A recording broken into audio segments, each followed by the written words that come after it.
Hey guys, what's up? I've got another video tutorial for you guys today. Today it is part 3 of the Dark Knights of Steel Batman armor. Today I'm covering the torso build. I did use 10mm foam for the chest from TNT Cosplay Supply. And for the rest of it, I used 6mm foam from SKS Props. In my opinion, that is some of the best foam that you guys can get. So that's what I highly recommend for this build. And so without further ado, let's get to it. All right, and here we're gonna get started with the torso armor here in the front. I'm gonna start with the chest here. One thing to note, all of these lines that are on the pattern on the chest 1 and 2 are just score lines or lines that you would use with the wood burner to burn in the panel lines. And you'll notice on the pattern there are these arrows telling you which direction to make the cut. On the inside of the chest here is the inward angle cut, and then here on the bottom on the chest 1 and 2 are all outward angle cuts. Now with these inward angle cuts, you'll notice are on the pattern facing the center, but you will actually only do the inward angle cut on one side, which I did mine on the right side. What that is going to do is just give it a slight bevel. So that way you're not like a full 90-degree, you did both. So this one, it just gives you a nice 45 with that peak going down the center. And then you'll notice on the pattern on number 3 at the bottom, there is another line, but it would be labeled as UC or undercut. And that one you'll just make on the back side of the foam, just a single cut halfway through, and you'll fold it out like this, and we'll fill this with low tip hot glue later. And I'm gonna go and get started with the contact cement, gluing together all the pieces, starting with the chest, then 1, then 2, then 3, and we'll go from there. All right, so now that the glue has dried to attack, I'm gonna go ahead and start lining these pieces up. And I'm gonna start here at this little half circle here at the bottom, lining up my edges. And there's actually no hash marks on this chest piece or the full torso at all, because it's all just a bunch of like really short pieces that line up just end to end. And there you can see it's got that bevel to it. Number 1, again starting from the bottom, working up to the top. And the reason why I'm doing that is because this top will actually be covered up. So the bottom is what will be exposed and seen. Because when it goes together, it goes kind of like that. And it layers. All right, and here I've got the third one all put together.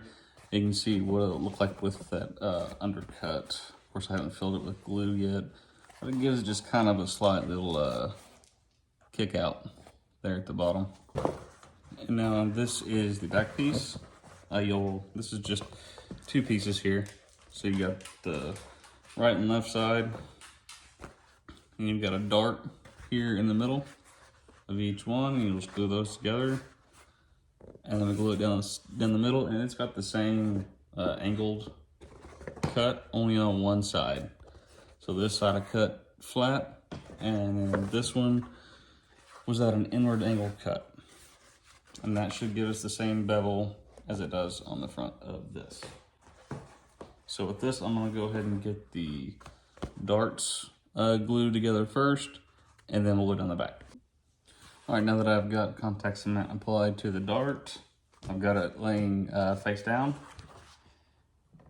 And I'm just going to push it together using the flat surface of the table to keep everything lined up and flat.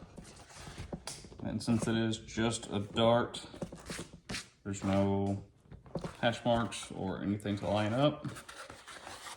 You have to push it together until you line up at the bottom. And then it's all closed up. And then what that does, that gives you a nice curve for this back. So that way you just don't have a flat piece. Of course, I've also already heat formed all of these pieces. So they already kind of have the basic shape, like this curve right here. And you'll notice on the back piece, they kind of have this little tail that comes out. And that's to kind of mimic the front ad piece, number 3, how it kind of does the same thing. Just so it has that consistency between the two pieces. Okay, so while the back pieces are drying, we'll move on to the collar piece. This is also kind of like the emblem for this. It just sits right up on the collar, but same thing, you know, inward angle cut only on the one side. But then here with like the bat wing area, all the way around, I have an outward angle cut, and that's just to help it lay smoother to the chest piece for a smoother transition. All right, so now that these pieces are dry to attack, it's time to go ahead and put these together. And here I'm going to start at the top and work my way down.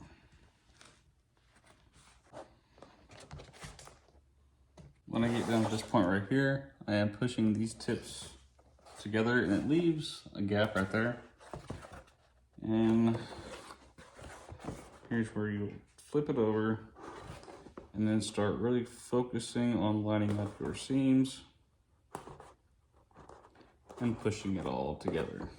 And you want to go through and just give it one more final push to really make sure that all these seams are pushed together and you get the maximum bond. All right, now you have this weird turtle shell looking thing.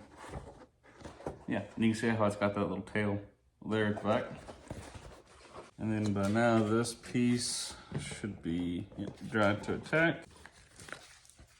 And I'm just gonna line up this top point, making sure that your outward edge is just as flush as you can get it.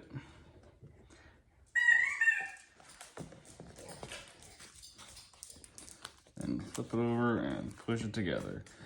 Then you also notice on the pattern, there are these lines right here. These are more undercuts. Again, cut halfway through the foam, fill it with low temp hot glue, so that way it stands out. All right, and here I've got this back piece glued together and these undercuts filled.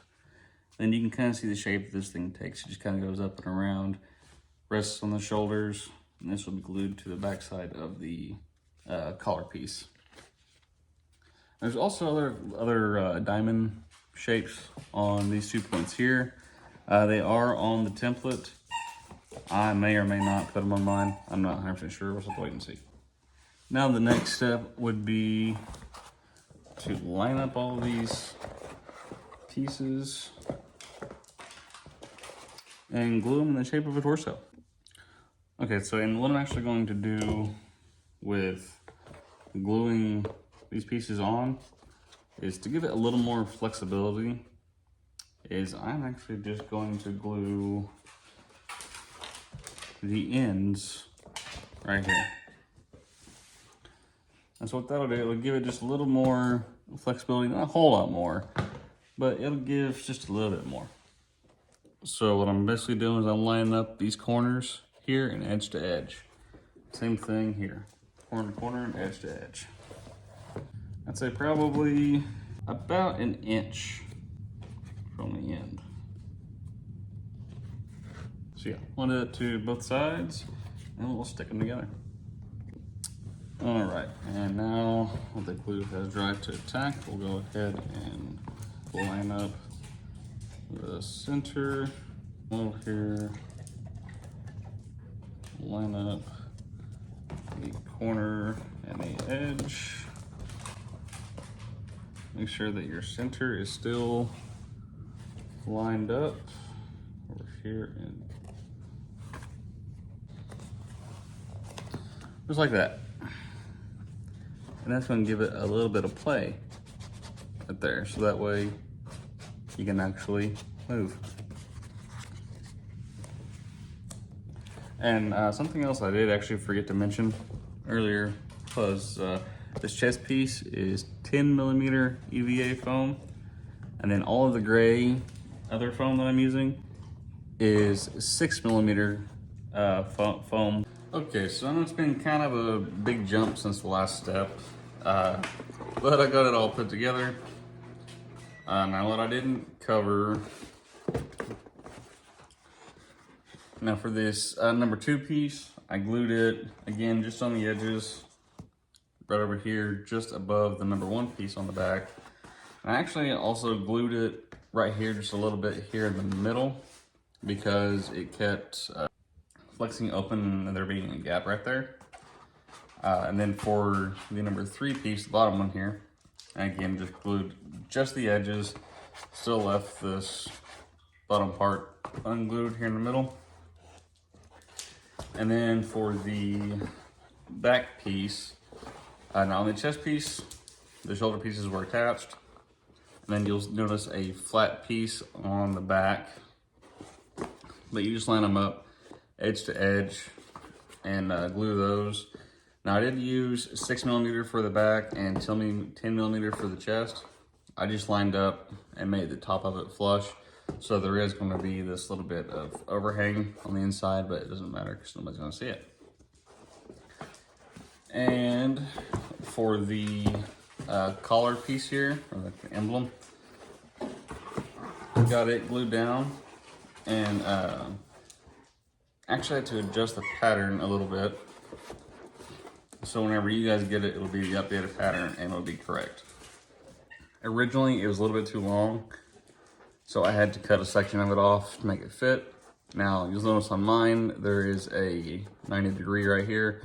On yours, it will actually be a nice straight line covering that right there, and you won't have that seam right there.